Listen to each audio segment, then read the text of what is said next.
के सिलसिले में मैं हाजिर हुआ था और आप लोगों को जो भी उस वक्त टेक्निकल मालूमात थी वो प्रोवाइड की गई थी।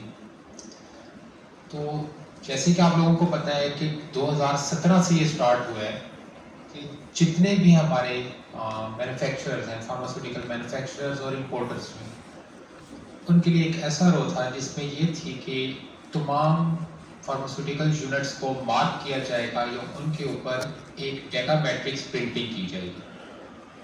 अनफॉर्चुनेटली जो 2017 वाला एसआरओ था 470 किसी वजह से इम्प्लीमेंट नहीं हो सका। उसमें बहुत सारी एम्बिग्विटीज थी जो कि शायद प्रैक्टिकली पॉसिबल नहीं था कि उसको उस तरीके से इम्प्लीमेंट किया जा सकता हो। टाइम गुजरता गया, फिर ट्रैप के जो नए सीईओ साहब डॉक्टर उबैद साहब और मिनिस्टर साहब ने पर्सनल इंटरेस्ट लेकर इस एसआरओ को दोबारा रिवाइज करवाया और अल्हम्दुलिल्लाह कि हमने लास्ट मंथ एसआरओ इशू कर लिया है। अब जो नया एसआरओ है इसके बीच में वो तमाम एम्बिग्विटीज खत्म की गई हैं जो उस वक्त मौजूद थी। उस वक्त आप लोगों में से बहुत सारे लोगों के टेक्निकल मसाइल थे जो कि वाकई ही जायज़ भी थे और वो पॉसिबल नहीं था उस तरह से प्रिंटिंग करना।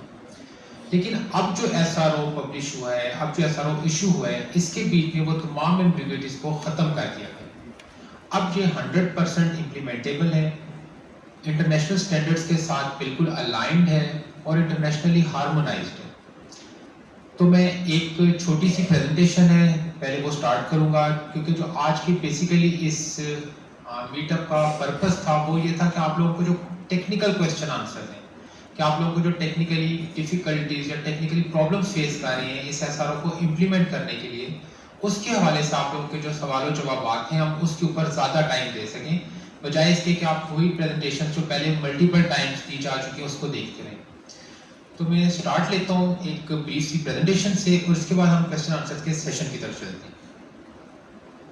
तो जो आज की हमारी ये प्रेजेंटेशन है इसके बीच में ट्रैक एंड ट्रेस का इंट्रोडक्शन है, GS1 के बारे में है कि आपने GS1 जो एनजीओ जो ऑर्गेनाइजेशन है वो किस तरह काम करती है, उसको क्यों चूज किया गया, प्रोसेस की एक्सप्लेनेशन है कि प्रोसेसेस इस एसआरओ की इम्प्लीमेंटेशन के लिए जो प्रोसेसेस हैं उनको किस तरह इम्प्लीमेंट किया जाएगा, ड्रैप की आप लोगों से रिक्वायरमेंट्स क्या हैं, यूनिट्स को मार्क कैसे करना है, जो इक्विपमेंट जो प्रिंटर्स आपको चाहिए उसकी स्पेसिफिकेशंस क्या होनी चाहिए या वो प्रिंटर्स किस तरह के होने चाहिए। उसके बाद कुछ ऑपरेशनल रूल्स जो ऑपरेशनल गाइडलाइंस हैं उसके बारे में हम बात करेंगे, टाइमलाइंस के बारे में बात करेंगे कि आप लोगों के पास कितना टाइम है इसको इम्प्लीमेंट करने के लिए। तो जैसे कि आप लोगों को काफ़ी डिटेल से अब पता होगा कि जब भी हम बात करते हैं ट्रैक एंड ट्रेस सिस्टम की, तो इससे मुराद एक सिंपल ऐसा असूल, एक सिंपल ऐसा प्रोसेस है जिसमें आपका मैन्युफैक्चरिंग यूनिट, जो भी आपका यूनिट पैक है, वो कब मैन्युफैक्चरर हुआ से लेके कब बिका तक तमाम प्रोसेस शामिल है। आल्दो कि ये एक बहुत बड़ा सब्जेक्ट है, हमने इसको फेज आउट किया है डिफरेंट स्मॉल फेजेस में, ये मॉड्यूल्स में। पहले स्टेप के ऊपर हमने ये चीज़ इंप्लीमेंट की है जो एसआरओ के बीच में, कि जो मैन्युफैक्चरर्स या इंपोर्टर्स हैं वो अपने तमाम सेकेंडरी पैक्स या फार्मास्यूटिकल यूनिट्स को मार्क करेंगे या प्रिंट करेंगे। ट्रैक एंड ट्रेस सिस्टम जो है ये कोई नई चीज़ नहीं है, दुनिया के बेनतहा ममालिक में ये 100% इम्प्लीमेंटेड है, जिसमें हमारे नेबरिंग कंट्रीज भी शामिल हैं। इस ट्रैक एंड ट्रेस सिस्टम को इम्प्लीमेंट करने के फायदे क्या क्या हैं? ट्रैक एंड ट्रेस सिस्टम को इम्प्लीमेंट करने का सबसे पहला फायदा, और जो हमारे पाकिस्तान में हमें प्रॉब्लम भी है, वो है काउंटरफीट प्रोडक्ट्स की रेडिकेशन। कि ट्रैक एंड ट्रेस सिस्टम जब एक दफ़ा इम्प्लीमेंट हो जाएगा तो इसके बाद काउंटरफीट मेडिसिन जो है वो काफ़ी हद तक, मतलब इंटरनेशनली अगर हम फिगर्स की बात करें तो 80 to 90% रेडिकेट हो जाती है काउंटरफीट प्रोडक्ट्स। आप लोगों की सप्लाई चेन जो है वो एनहेंस हो जाती है। अगर आपने कोई मैन्युफैक्चरिंग यूनिट किसी एक खास जियोलॉजिकल लोकेशन के लिए बनाया हुआ है, एक खास जियो लोकेशन के लिए, और वो किसी दूसरी जगह पर सेल हो रहा है, तो ये आप लोग मार्केटिंग के पॉइंट ऑफ व्यू से समझते हैं कि इससे कंपनीज को प्रॉब्लम होती है। इस तरह की प्रॉब्लम्स इस ट्रैक एंड ट्रेस सिस्टम की इम्प्लीमेंटेशन के बाद खत्म हो जाएगी। रेगुलेटरी इन्फोर्समेंट जो है ऑब्वियसली वो इन्फोर्स होगी, उसकी जो इन्फोर्समेंट है वो बहुत अच्छे तरीके से हो जाएगी once track and trace system has been implemented. Public confidence, आप लोगों की दवाई जब कोई भी पेशेंट, जब कोई भी मरीज इस्तेमाल कर रहा होगा और इस्तेमाल करने से पहले जब वो वेरीफाई कर लेगा कि ये मेडिसिन जेन्युइन है, तो ऑब्वियसली आप लोगों के ऊपर पब्लिक का या पेशेंट का कॉन्फिडेंस बिल्ड हो जाएगा। इसके अलावा जो 3 प्रॉब्लम्स हैं, तीसरी शायद यहाँ पर नहीं लिखी हुई, वो प्रॉब्लम थी पाकिस्तान या हमारे जैसे ममालिक जहाँ डेवलपिंग कंट्रीज के लिए बहुत बड़ी प्रॉब्लम्स हैं। उनमें से सबसे पहली प्रॉब्लम है रिकॉल की, कि अगर कोई भी प्रोडक्ट जो है किसी भी वजह से रिकॉल की जाती है वॉलंटियरली और थ्रू इन्फोर्समेंट, तो उसको रिकॉल करने के लिए भी हमारे पास कोई ऐसा मैकेनिज्म मौजूद नहीं है कि उसको हम रैपिडली रिकॉल कर सकें। ट्रैक एंड ट्रेस सिस्टम की इम्प्लीमेंटेशन के बाद हमें एग्जैक्टली पता होता है कि किस डिस्ट्रीब्यूटर के पास, किस मैन्युफैक्चरर के पास इस बैच का जिसको रिकॉल किया गया है कितनी कितनी क्वांटिटीज हैं और उसको हमने रिकॉल कैसे करना है। इसके बाद जो दूसरी बड़ी प्रॉब्लम है वो है shortage of products. Almost through out कोई ना कोई प्रोडक्ट हमारी शॉर्टेज की कैटेगरी में आ ही रही होती है। तो इस प्रोजेक्ट की ट्रैक एंड ट्रेस की इम्प्लीमेंटेशन के बाद हमें एग्जैक्टली पता होगा कि किस मैन्युफैक्चरर ने कितने यूनिट्स बनाए थे और वो किस किस जगह के ऊपर इस वक्त मौजूद हैं। लाइक अगर कोई आप में से एक मैन्युफैक्चरर है जिसके मर्दान में इस वक्त 10,000 यूनिट्स मैन्युफैक्चरिंग पैक्स जो हैं वो पड़े हुए हैं और रावलपिंडी में वो पैक मौजूद नहीं है, तो रेगुलेटरी अथॉरिटी जो है वो मूव करवा सकती है from one geo location to another ताकि उस शॉर्टेज को खत्म किया जा सके।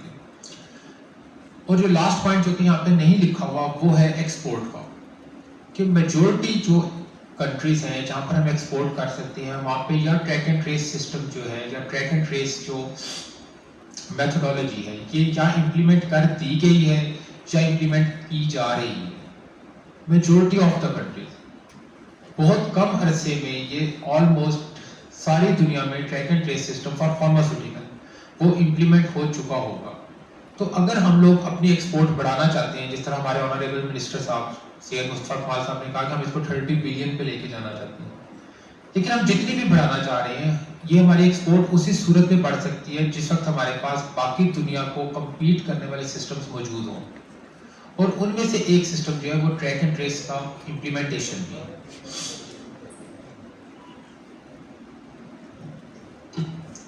ट्रैक एंड ट्रेस सिस्टम क्या है? देखिए, ये देखने कहने में एक बहुत फैंसी वर्ड है कि track and trace system. Track and trace system एक सिंपल सा मैकेनिज्म है जिसमें आपने अपने सेकेंडरी पैक्स के ऊपर एक बारकोड, जिसको हम GS1 डाटा मैट्रिक्स कहते हैं, वो प्रिंट कर देना है और उसके आगे जो उस बारकोड में इंफॉर्मेशन है वो ह्यूमन रीडेबल इंफॉर्मेशन वो प्रिंट कर देनी है। देखिए, आपकी तरफ से हमें ये एक सिंपल रिक्वायरमेंट है। आगे चलकर इसका हम प्रोसेस की डिटेल में देखते हैं कि आप लोगों ने ये काम कैसे करना होगा। एग्रीगेशन ये एक कॉम्प्लेक्स सब्जेक्ट है एग्रीगेशन, इसी वजह से हमने इस SRO में इसके लिए 6 साल का टाइम दिया है। एक जो कंफ्यूजन आप लोगों की तरफ से आ रही थी कि भी एग्रीगेशन इतनी शॉर्ट टर्म में पॉसिबल नहीं है, तो अगर आप SRO को देखेंगे तो उसके बीच में हमने क्लियर किया है कि सीरियलाइजेशन के लिए आपके पास 9 अक्टूबर का टाइम है और एग्रीगेशन के लिए आपके पास 6 इयर्स का टाइम है, 6 साल का। And 6 years is enough to implement this track and trace। 6 साल में एग्रीगेशन के साथ ट्रैक एंड ट्रेस इंप्लीमेंट होना पॉसिबल है। दुनिया के बेनतहा ममालिक ने ये किया है, लेकिन फॉर द टाइम बीइंग जो 9 अक्टूबर की डेडलाइन है उसमें सिर्फ और सिर्फ सीरियलाइजेशन। अब क्वेश्चन ये आता है कि सीरियलाइजेशन और ट्रैक एंड ट्रेस में फर्क, एग्रीगेशन में फर्क क्या है? देखिए, सीरियलाइजेशन का मतलब है कि आपने अपने यूनिट बैग के ऊपर एक डाटा मैट्रिक्स और कुछ ह्यूमन रीडेबल इंफॉर्मेशन प्रिंट कर दी। इस प्रोसेस को हम सीरियलाइजेशन कहते हैं। इंफॉर्मेशन कौन कौन सी है? उसका GTIN है, उसका EA21 सीरियल नंबर है, उसकी एक्सपायरी डेट है, उसका बैच नंबर या लॉट नंबर है। एग्रीगेशन का मतलब ये होता है कि आपका जो यूनिट बैग है ऑब्वियसली वो उसके बाद किसी बड़े मास्टर शिपर में या किसी मास्टर कार्टन में डलेगा, वो मास्टर कार्टन फिर किसी पैलेट में डलेगा। ये जो पेरेंट चाइल्ड का रिलेशनशिप होता है कि छोटे वाले पैक किस बड़े पैक में डलेंगे, वो बड़ा पैक और किस बड़े पैक में कन्वर्ट होगा, ये प्रोसेस एग्रीगेशन कहलाता है। इस प्रोसेस के लिए भी 6 साल का टाइम है। प्लस जब हम एग्रीगेशन की बात करते हैं तो उसके बीच में हमारे डिस्ट्रीब्यूटर्स, फार्मेसीज, हॉस्पिटल्स, जितने भी बाकी स्टेक होल्डर्स हैं, फिर हमने उनको भी इस प्रोसेस के बीच में इन्वॉल्व करना है। फर्स्ट फेज के ऊपर सिर्फ और सिर्फ हमारे पास जो मैन्युफैक्चरर्स हैं और जो इंपोर्टर्स हैं, सिर्फ ये 2 स्टेक होल्डर्स इन्वॉल्व होंगे। वंस जब हम एग्रीगेशन की तरफ मूव कर रहे होंगे तो फिर इसके बीच में हमारे पास डिस्ट्रीब्यूटर्स, फार्मेसीज, हॉस्पिटल्स और जितनी भी सप्लाई चेन मौजूद है, उस सप्लाई चेन के तमाम स्टेक होल्डर्स को फिर हम बीच में इन्वॉल्व करेंगे और तब ये complete track and trace system implement होगा।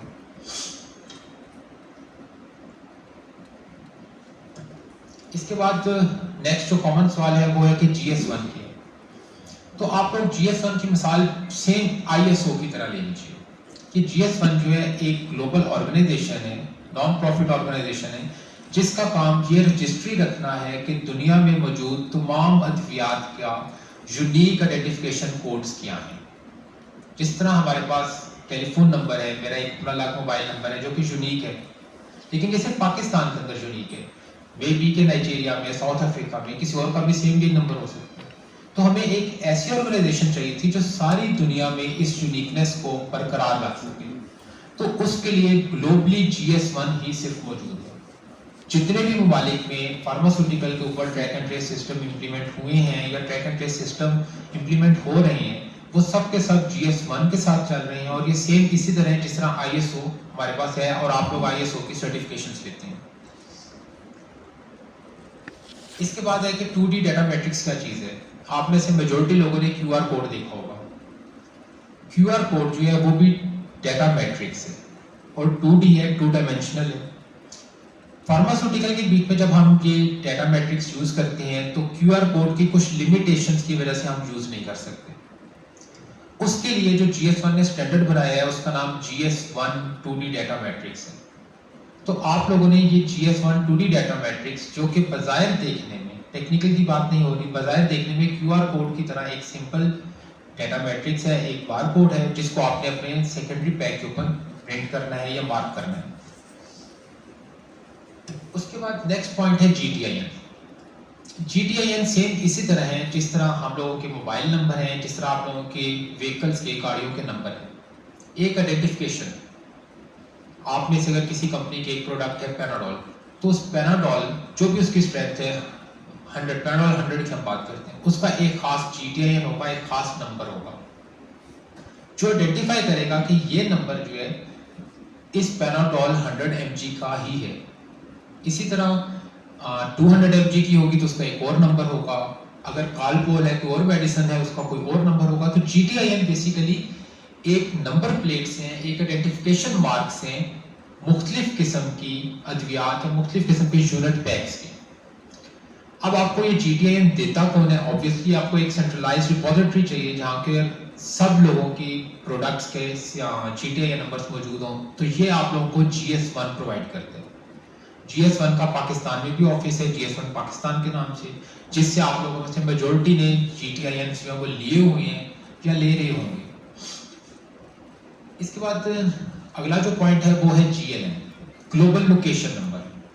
अभी आप लोगों के जो भी मैन्युफैक्चरिंग यूनिट्स हैं, ऑब्वियसली उसका कोई ना कोई एड्रेस होगा, लेकिन वो एड्रेस ग्लोबली तो नोन नहीं हो सकता। देखिए, अगर आप लोग एक जगह एड्रेस लिखते हैं 234 स्वाबी, अब ये एक लोकेशन ग्लोबली किसी को नहीं पता हो सकती, तो उस लोकेशन की भी कोई आइडेंटिफिकेशन नंबर या आइडेंटिफिकेशन मार्क होना चाहिए। तो GLN जो है बेसिकली वो आपकी उस लोकेशन का मार्क है। फॉर द टाइम बिंग आपको सिर्फ अपनी मैन्युफैक्चरिंग फैसिलिटी के लिए GLN नंबर लेना है, वो भी आपको GS1 देगा। तो बेसिकली ये दोनों स्टेप्स बहुत सिंपल है कि आपने GS1 पाकिस्तान से GTIN ले लेनी है अपनी तमाम प्रोडक्ट्स के लिए, और अपनी मैन्युफैक्चरिंग फैसिलिटी के लिए जो आपकी लोकेशन है उसके लिए एक GLN नंबर ले लेना। इसके बाद लास्ट इस पे जो टर्म लिखी हुई है वो लिखी हुई है AI, एप्लीकेशन आइडेंटिफायर्स। क्या आप लोगों ने डाटा मैट्रिक्स तो प्रिंट करना है, जिस तरह हमने बात की कि GS1 2D data matrix print करेंगे। अब नेक्स्ट क्वेश्चन ये आता है कि उस डाटा मैट्रिक्स के बीच में क्या इंफॉर्मेशन होगी। तो जो इंफॉर्मेशन उसके बीच में है वो GS1 के स्टैंडर्ड्स के मुताबिक AI कहलाती है कि कौन कौन सी इंफॉर्मेशन इसमें होनी चाहिए। जैसे कि पहला है AI01, मतलब कि उस बार कोड के अंदर GTIN का नंबर होना चाहिए। दूसरा हमने जो मैंडेटरी रखा है वो है AI10, आपके पास एक्सपायरी डेट होनी चाहिए जो कि बीच में होनी चाहिए। AI17, AI21, ये चार चीजें, GTIN, batch, expiry, serial number. तीन चीजें तो बिल्कुल सिंपल हो गई कि GTIN आपको GS1 ने दे दिया, बैच नंबर आपकी हर प्रोडक्ट का यूनिक होगा जो आप लोगों ने खुद एंटर करना है, expiry date obviously batch wise change हो रही होगी जो आप लोगों ने खुद दे देनी है। एक्सपायरी डेट के बीच में जो एक कैच है, जो एक्सपायरी डेट के बीच में जो एक कंफ्यूजन है वो ये होती है कि एक्सपायरी डेट की फॉर्मेट क्या होगा। GS1 चूंकि एक इंटरनेशनल स्टैंडर्ड है, तो जो डाटा मैट्रिक्स है इसके अंदर डेट का जो फॉर्मेट होता है वो YY मतलब ईयर, MM मंथ और DD डे होते हैं। अनफॉर्चुनेटली हमारे जिस तरह पाकिस्तान है या और भी बहुत सारे ममालिक में प्रोडक्ट की एक्सपायरी, फार्मास्यूटिकल प्रोडक्ट की एक्सपायरी में डेट नहीं होती, लेकिन इसके लिए ग्लोबली ग्लोबली हमने एक ह्यूरिस्टिक्स रखा हुआ है कि भाई एंड ऑफ मंथ को हम उसके एक्सपायरी डेट कंसीडर कर लेते हैं, मतलब एक स्टैंडर्ड रखा होता है। तो बेसिकली जब आपने डाटा मैट्रिक्स के अंदर डेट इनकोड करनी है तो आप लास्ट डे ऑफ मंथ और ईयर, लेकिन इसी फॉर्मेट में कि ईयर, मंथ और डेट के फॉर्मेट में आपने डाटा मैट्रिक्स में इनकोड कर देना। यही तीनों चीजें जो हैं GTIN, एक्सपायरी और बैच आपने ह्यूमन रीडेबल फॉर्म में आगे भी लिख देनी है उस डाटा मैट्रिक्स के आगे, यहाँ तक भी कोई प्रॉब्लम नहीं। अब जो चौथा AI है, AI21 सीरियल नंबर, सबसे इंपॉर्टेंट इस सारे प्रोसेस के बीच में ये नंबर है। AI21 या सीरियल नंबर से मुराद है कि हर यूनिट बैग का GTIN आपकी एक प्रोडक्ट का एक नंबर होता है। पैनाडोल 100 सेम नंबर है चाहे आप उसके जितने मर्जी पैक्स बनाएं, लेकिन सीरियल नंबर जो आपके वो हर पैक के ऊपर यूनिक होगा, मतलब हर पैक के ऊपर एक यूनिक नंबर लगा होगा, एक ऐसा नंबर जो कि रैंडम होगा और यूनिक होगा। वो नंबर ना उससे पहले आपने लगाया होगा ना उसके बाद लगेगा, और वही आइडेंटिफाई करेगा कि ये जो यूनिट पैक है, ये जो आपका मैन्युफैक्चरिंग यूनिट का पैक है या सेकेंडरी पैक है, क्या ये लेजिटिमेट है या नहीं है, क्योंकि वो नंबर जो है वो ड्रैब के पास भी होगा, और जब भी पेशेंट या एंड यूजर उसको स्कैन करेगा डाटा मैट्रिक्स को तो उसको पता लगेगा कि ये नंबर ड्रैब के पास ही मौजूद है, मैन्युफैक्चरर ने भी कहा था कि इस नंबर का पैक हमने बनाया है, तो ये पैक ओरिजिनल ही है।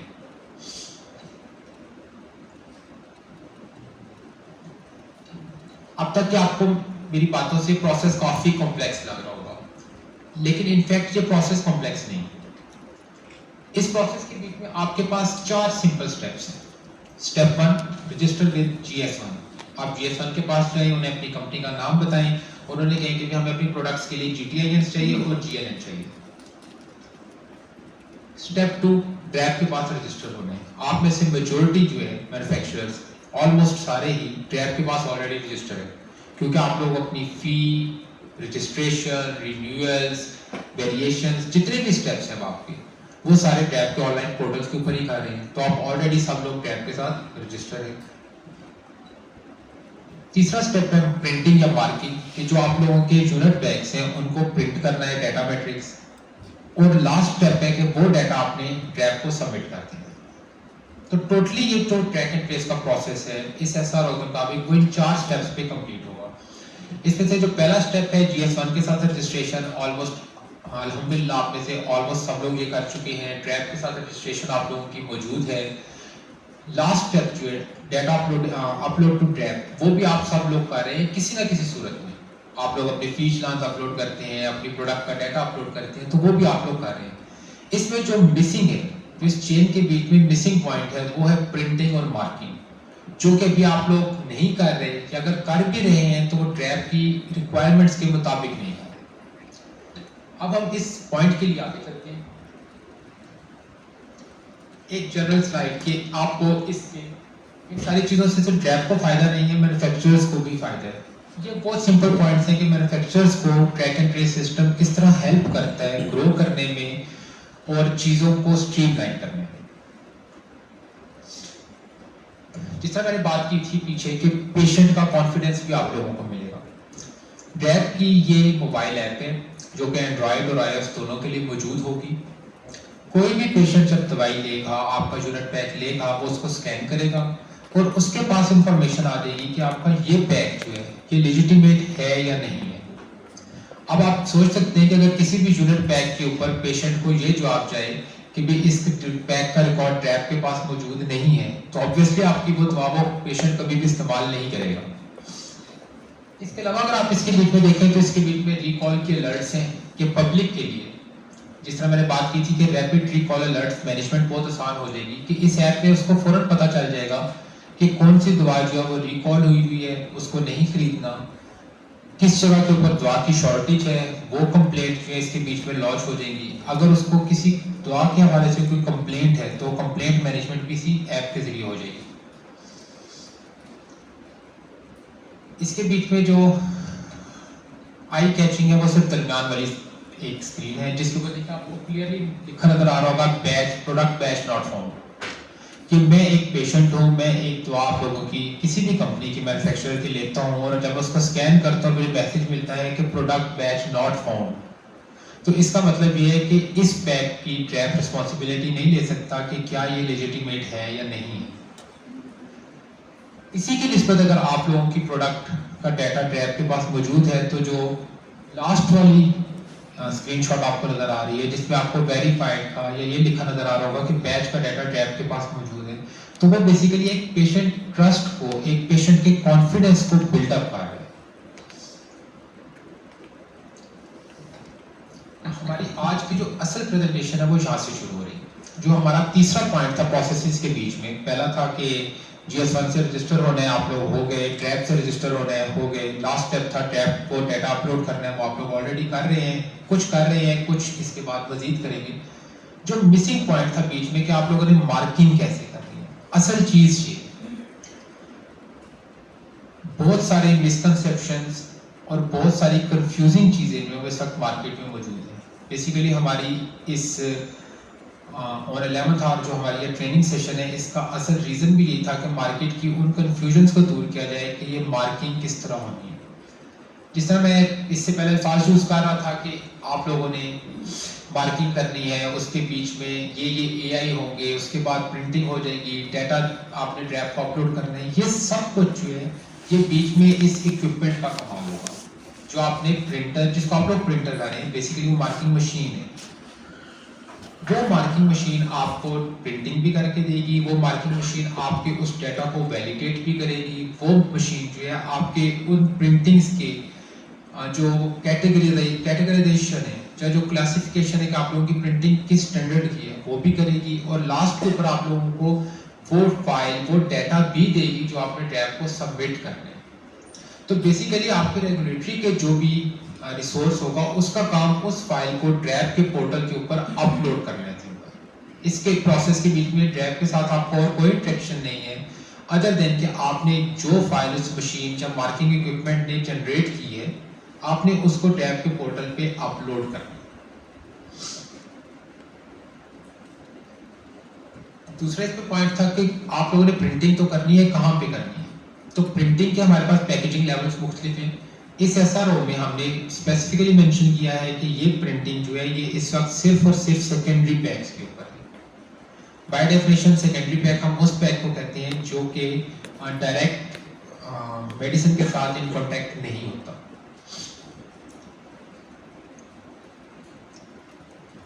ये चीज मैं पहले भी बता चुका हूं कि हम लोगों ने क्या प्रिंट करना है। हम लोगों ने 4 AI प्रिंट करने हैं, AI01, AI21, AI10 और AI17। लास्ट के ऊपर आपको एक डाटा मैट्रिक्स नजर आ रहा होगा जो कि ऑलमोस्ट QR के आइडेंटिकल है, जिस तरह मैंने आपको बताया। हाँ, टेक्निकली उनमें फर्क है। टेक्निकली ये 2D डाटा मैट्रिक्स है GS1 स्टैंडर्ड का, लेकिन एक सिंपल डाटा मैट्रिक्स है और उसके आगे आपको कुछ ह्यूमन रीडेबल इंफॉर्मेशन लिखी हुई नजर आ रही होगी जो हम इंसानों के पढ़ने के लिए है, और वो वही इंफॉर्मेशन है जो इसके बीच में डाटा मैट्रिक्स के अंदर इनकोडेड है, जो कि GTIN, सीरियल नंबर, एक्सपायरी और बैच या लॉट है। ये जो चारों चीजें मौजूद हैं इनका GS1 के बीच में एक अपना स्टैंडर्ड है। जिस तरह GTIN नंबर 14 डिजिट्स का ही होगा, ये नहीं हो सकता कि आपको GTIN नंबर अपनी मर्जी का वेरिएबल लेंथ का मिल जाए। आपका जो सीरियल नंबर है वो 12 to 20 कैरेक्टर्स का हो सकते हैं, जो कि आपका वेंडर या जो आपका इक्विपमेंट प्रोवाइडर है वो आपको सेट करके देगा कि इसने हमेशा सीरियल नंबर 12 to 20 डिजिट्स या कैरेक्टर्स के दरमियान ही जनरेट करनी है मशीन ने। एक्सपायरी डेट और लॉट नंबर आप लोग मैनुअली इनपुट करते हैं कि इस बैच की एक्सपायरी डेट क्या है या इसका बैच नंबर है क्या। ये जो हमने बात की थी कि अभी हमें सिर्फ और सिर्फ सेकेंडरी पैक्स के ऊपर इसकी प्रिंटिंग की जरूरत है। उसी जो प्रोसेस के 4 टैब्स थे उसके बीच में जो थर्ड टैब जो कि बेसिकली इस वक्त इंडस्ट्री के लिए कंफ्यूजन का बायस बना हुआ है, ये स्लाइड बेसिकली उसके लिए।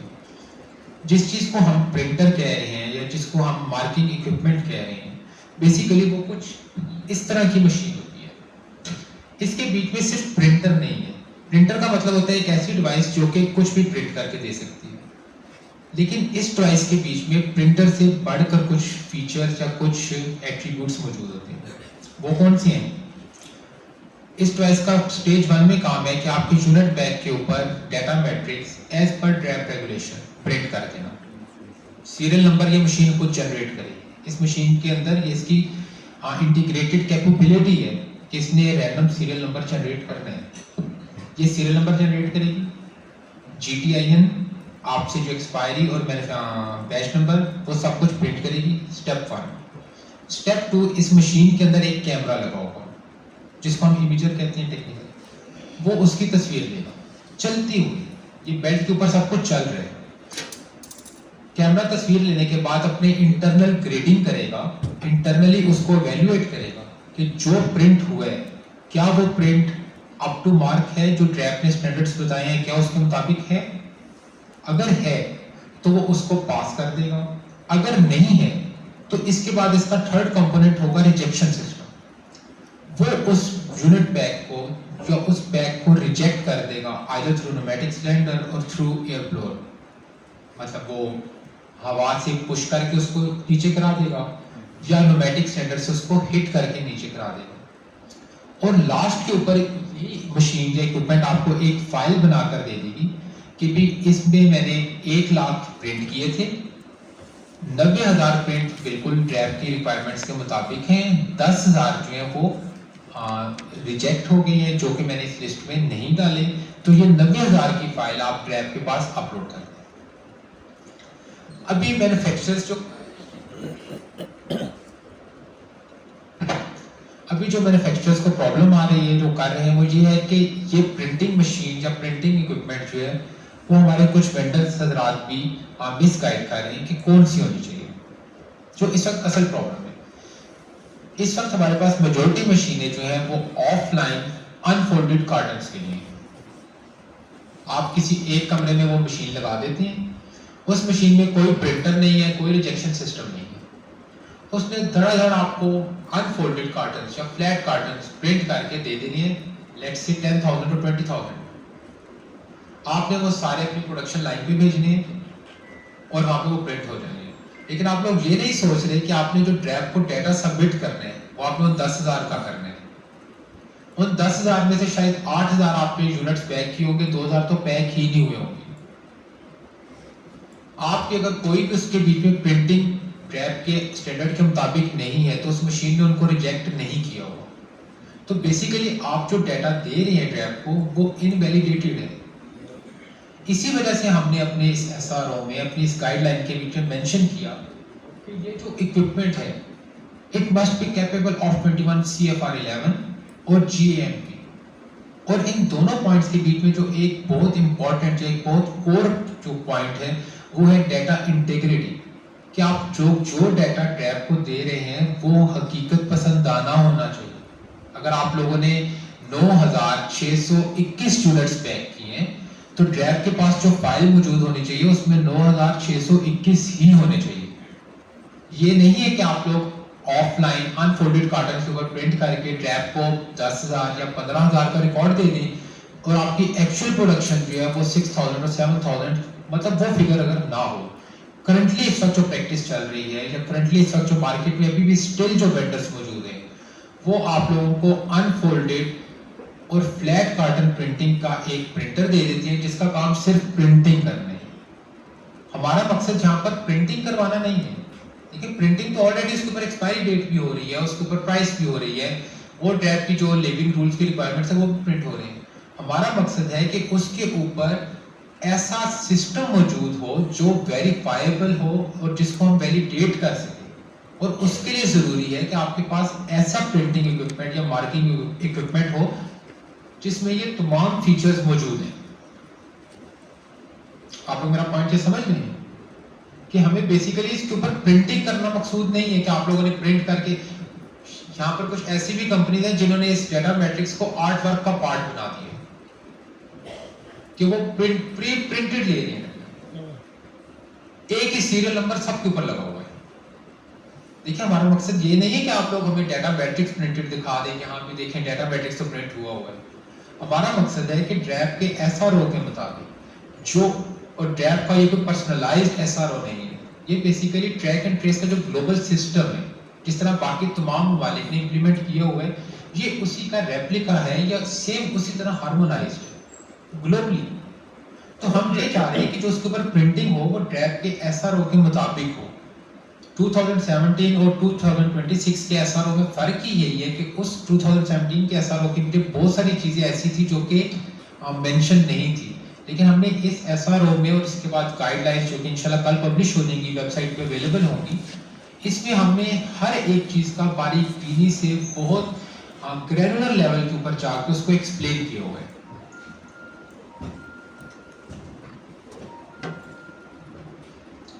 आज की इस ट्रेनिंग का या इस मीटअप का एक और रीजन भी है, वो ये है कि अनफॉर्चुनेटली बहुत सारी कंपनीज का जो प्रोडक्ट्स का डेटा है वो स्टिल अपडेटेड नहीं है। मेरे ख्याल में आप लोगों में से शायद 50% ने भी अपनी प्रोडक्ट्स के साथ GTIN नहीं दिए हुए। आप लोगों में से कितने लोगों ने प्रोडक्ट्स के साथ GTIN दिए हुए हैं? शायद 10 to 12 और 15, सिर्फ 10 से 15 लोगों ने। तो अभी जो आज हमारे यहाँ मिलने का मकसद है उसमें से एक मकसद ये भी है कि आप लोग अपने प्रोडक्ट्स का डाटा जो है वो अपडेट कीजिए। आप लोग अपनी प्रोडक्ट्स की GTIN बीच में डालें। आप लोगों के प्रोडक्ट्स की पैक साइजेस मिसिंग है। मिसिंग किस तरह है कि आप लोगों की एक ही प्रोडक्ट है और उसके पैक साइज के खाने में आपने, या पैक साइज वाली फील्ड में आपने लिखा हुआ है 1x10s, 1x20s, 1x30s। देखिए अब ये पैक साइज नहीं है। 1x10s, 1x20s, 1x30s in a single line, ये कोई पैक साइज नहीं है। आपने एक प्रोडक्ट के एक पैक साइज को एक लिखना है। अगर आपकी प्रोडक्ट है जिसके 3 पैक साइजेस हैं 1s, 10s, 20s, तो आपने बेसिकली ये 3 जगहों के ऊपर उसका प्रोडक्ट साइज मेंशन करना है कि ये 1s भी है, 10s भी है, 20s भी है। बहुत सारी प्रोडक्ट्स के हमारे पास जो फार्माकोपियल ग्रुप्स हैं वो मौजूद नहीं है। हमें नहीं पता कि आपकी जो प्रोडक्ट थी वो एंटी मलेरियल है, हमें नहीं पता कि वो एंटी इन्फेक्टिव है जिसको हम एंटीबायोटिक कहते हैं, हमें नहीं पता कि आपकी जो प्रोडक्ट है वो कोई कार्डियोवैस्कुलर एजेंट है। तो जो उसका फार्माकोपियल ग्रुप है उसको भी आप लोगों ने अपडेट करना है। प्लस कंपनी की इंफॉर्मेशन में, जहाँ पर कंपनी का आप लोगों का रिकॉर्ड है हमारे पास कि आपका NTN क्या है, आपका कंपनी का नाम क्या है, आपका मैनेजमेंट का स्टाफ क्या है, उसके साथ एक इंफॉर्मेशन GLN जो हमने बात की ग्लोबल लोकेशन नंबर की, कि आपके उस एड्रेस का GLN क्या है, आप लोगों ने वो भी अपडेट करना है। अनफॉर्चुनेटली वो जब मैं लास्ट टाइम इस्लामाबाद से ट्रैवल कर रहा था तो सिर्फ पाकिस्तान में 9 कंपनीज हैं जिनका GLN हमारे पास अवेलेबल है, बाकी किसी का GLN भी नहीं है। तो हमारी जो आपसे एक्सपेक्टेशन है वो ये है कि जिस तरीके से ट्रैप के SRO के बीच में मार्किंग का स्टैंडर्ड क्लियर किया गया, आप लोगों को बताया गया, आप लोग उसी के मुताबिक प्रिंटिंग करें ताकि बाद में जब मार्केट सर्विलेंस में या इंस्पेक्शंस के बीच में कोई ऐसी चीज़ आइडेंटिफाई ना हो जो कि इस SRO की नॉन कंप्लायंस बने। और सेकंड जो मेजर पॉइंट है वो ये है कि जो आप लोगों की प्रोडक्ट्स का डाटा मिसिंग है, फ्रॉम टुमारो ऑनवर्ड्स, कल के बाद आप लोगों को एक इंटरफेस अवेलेबल होगा जिसमें जिस कंपनी की जोन सी प्रोडक्ट्स की शॉर्ट कमिंग्स है, आप लोग जो ही लॉग इन करेंगे आप लोगों को आइडेंटिफाई होगा कि आपकी इस प्रोडक्ट की ये इंफॉर्मेशन मिसिंग है, और आपको सिस्टम तब तक आगे नहीं बढ़ने देगा जब तक आप उस प्रोडक्ट की वो मिसिंग इंफॉर्मेशन नहीं डालेंगे। एक कंपनी है जिसने स्ट्रेंथ के बीच में लिखा हुआ है फैट। अब देखें ये स्ट्रेंथ कैसी है, हमारे पास इस तरह का बहुत सारा ऐसा डाटा है जिसको हम वैलिडेट नहीं कर सकते। तो मेरी आप सब लोगों से एक दफ़ा फिर ये रिक्वेस्ट है कि आप लोग ट्रैप के SRO के मुताबिक मार्किंग करें और जो आप लोगों की प्रोडक्ट्स का डाटा मिसिंग है उस डाटा को 9 अक्टूबर से पहले अपडेट करें, क्योंकि आप लोग इस ट्रैक एंड ट्रेस सिस्टम का पार्ट नहीं बन सकेंगे, आप लोग इस ट्रैक एंड ट्रेस सिस्टम को इंप्लीमेंट नहीं कर सकेंगे जब तक आप लोगों की प्रोडक्ट्स का data, specifically GTIN, pack size, ये दो डाटा जब तक आप लोगों का अपडेटेड नहीं होगा, क्योंकि GTIN हर प्रोडक्ट का हर पैक साइज के हिसाब से अलग होता है। इस सिलसिले में हमने अपने नंबर शेयर किए हुए हैं, हम ऑनलाइन सेशंस करते हैं कि अगर आप लोगों की टेक्निकल टीम्स को, क्योंकि अनफॉर्चुनेटली जब भी हम इस तरह का ट्रेनिंग सेशन रखते हैं तो हमारे पास टेक्निकल से ज़्यादा रेगुलेटरी के लोग आ जाते हैं जिनको उस तरह से चीज़ों का आइडिया नहीं होता। लेकिन अगर आप लोगों को इस सिलसिले में कोई भी कन्फ्यूजन हो, कोई भी एम्बिग्यूटीज हो, तो आप लोग हमें कॉन्टेक्ट कर सकते हैं, हमारे से पूछ सकते हैं, ताकि हम इस प्रोजेक्ट को, जो कि पाकिस्तान फार्मास्यूटिकल इंडस्ट्री के लिए एक बहुत बड़ा प्रोजेक्ट है, इसको 9 अक्टूबर तक इंशाल्लाह सक्सेसफुली इंप्लीमेंट कर सकें। तो ये तो होगी एक प्रेजेंटेशन और एक जनरल बातचीत। अब अगर आप लोगों के कोई टेक्निकल क्वेश्चन एंड आंसर हैं, कोई टेक्निकल चीज़ें पूछने वाली हैं, या आप लोगों की कुछ ऐसी प्रॉब्लम है जो आप लोग हर्डल्स को फेस कर रहे हैं during the implementation of this, तो आप लोग वो डिस्कस कर सकते हैं। आप में से कितने लोग ऐसे हैं जो अब तक प्रिंटिंग कर रहे हैं डाटा मैट्रिक्स की?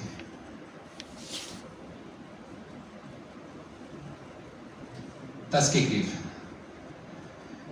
तो बेसिकली आप लोगों को इसकी रेडीनेस पे काफ़ी ज़्यादा काम करने की ज़रूरत है, काफ़ी से भी ज़्यादा, ताकि 9 अक्टूबर, ऑलमोस्ट 3 महीने रह गए, 1 महीना तो आप लोग ऑलरेडी गुजार ही चुके हैं, ताकि इन 3 महीनों के बीच में आप लोग ट्रैप के इस SRO की कन्फर्मेंस दे सकें, ताकि आप लोग उस टीम का, उस कम्युनिटी का पार्ट बन सकें जो कि internationally majority of the pharmaceuticals मौजूद हैं, ऑलरेडी मौजूद हैं।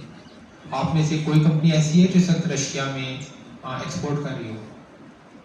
अनफॉर्चुनेटली नहीं, लेकिन आप कर रहे हैं। लेकिन अगर आप लोग कर रहे हैं तो आपको पता होगा कि वो डेटाबेटिक्स के बगैर आपसे कभी आपकी कंसाइनमेंट एक्सेप्ट नहीं करेंगे। और majority of the countries including African countries, हमारी ज़्यादातर एक्सपोर्ट जो अफ्रीकन कंट्रीज में, और इंक्लूडिंग अफ्रीकन कंट्रीज या इसको इम्प्लीमेंट कर चुके हैं या इम्प्लीमेंट कर रहे हैं। तो अगर हमने पाकिस्तान की फार्मास्यूटिकल इंडस्ट्री को ग्रो करना है, हमने पाकिस्तान की फार्मास्यूटिकल इंडस्ट्री को मैच्योर करना है, तो उसमें जहाँ पर बाकी बहुत सारी चीज़ों को चेंज करने की, बेहतर करने की ज़रूरत है, वहाँ पर एक ज़रूरत इसको ट्रैक एंड ट्रेस सिस्टम को इम्प्लीमेंट करने की भी है। लेकिन जिस तरह अभी आप लोगों में से सिर्फ शायद 10 कंपनीज या शायद 15 कंपनीज जो उन्होंने सिर्फ डेटाबेटिक्स की प्रिंटिंग कर रहे हैं, और उनमें से भी कितने ऐसे हैं जो कि फ्लैट के ऊपर प्रिंटिंग कर रहे हैं, अनफोल्डेड के ऊपर। आप सब लोग फोल्डेड के ऊपर कर रहे हैं, जो कर रहे हैं।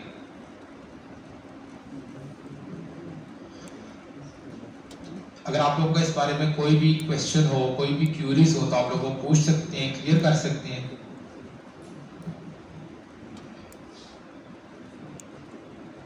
किसी भी किस्म की क्यूरी ड्यूरिंग प्रिंटिंग के हवाले से, डाटा के अपडेट के हवाले से, गैप के किसी सिस्टम के हवाले से,